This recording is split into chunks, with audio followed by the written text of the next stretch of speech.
Hello everyone, Andy Schwab again here with your Northern Ag TV. Well, after concerns were raised over the status of the billions of dollars in USDA operating and farm ownership loans, the White House on Tuesday said individual assistance should not be affected by the Trump administration's freeze on those loans and grants. The White House Office of Management and Budget on Monday sent out a memo, as you may have heard, spelling out an immediate freeze on all the federal loans and grants.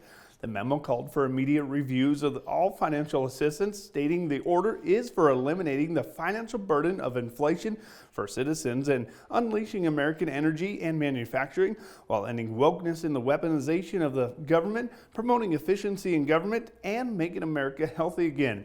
OMB issued a clarification on Tuesday, however, that specifically stated funds for the small businesses and farmers, along with Head Start, rental assistance, and other similar programs, will not be paused.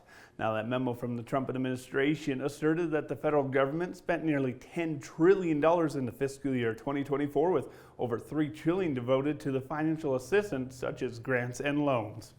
And Monday kicked off Ag Celebration Week in Billings. As you likely know, the Billings Chamber is celebrating agriculture this week, and we'll wrap up with an Ag Celebration on Friday night with yours truly serving as the MC and host. I'm looking forward to celebrating agriculture with over 750 Yellowstone County residents who signed up for the fun evening and tipping their hat to the Ag Excellence Award recipient, Jess Peterson. In addition, there's going to be an auction that night to support local FFA chapters. Well, the North Dakota Department of Agriculture has announced that Ag Literacy book bundles are available for 3rd and 4th grade educators ahead of the Ag Literacy Week in mid-March. Ag Commissioner Doug Goring said with Ag Literacy Week and state and national ag celebrations coming up in March, this is the perfect time to incorporate these materials. The first 30 qualified educators to apply will receive the free book bundle and additional resources.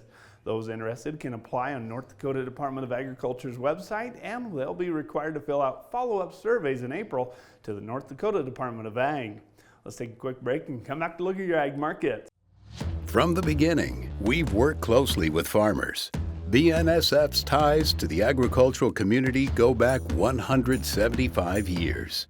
Together, we've innovated to make the U.S. agriculture supply chain one of the most efficient and productive in the world.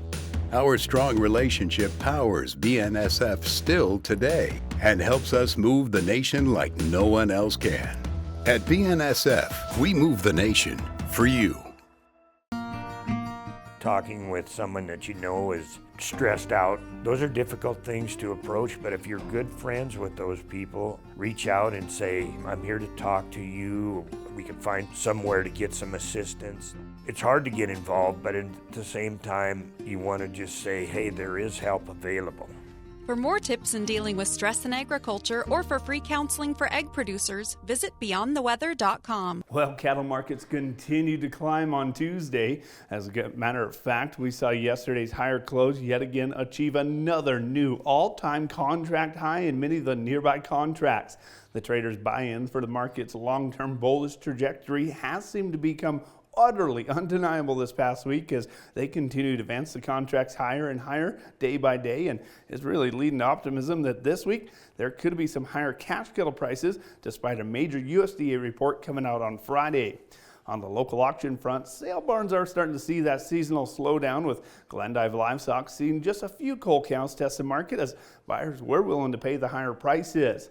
On the sheep markets, on the other hand, they are seeing a few good tests around the region, with Bowman Livestock Marketing finding lighter lambs just above the $250 money, while 100-pound lambs, they split that $2 per pound price. On the grain trade, the wheat futures led the charge higher on Tuesday as there remains growing concerns in the Black Sea regions regarding wheat growing weather, with the latest being that the recent warm weather there may be bringing some of that crop out of dormancy too soon, with poor moisture prospects already plaguing them. In addition, wheat exports have been strong, and marketers are playing their cards to keep that trend going. Now, corn futures also kept inching towards that $5 per bushel mark, with foreign country weather concerns also helping them out. Well, that's going to do it for our ag markets and ag news. I'm Andy Schwab. Have a great rest of your day.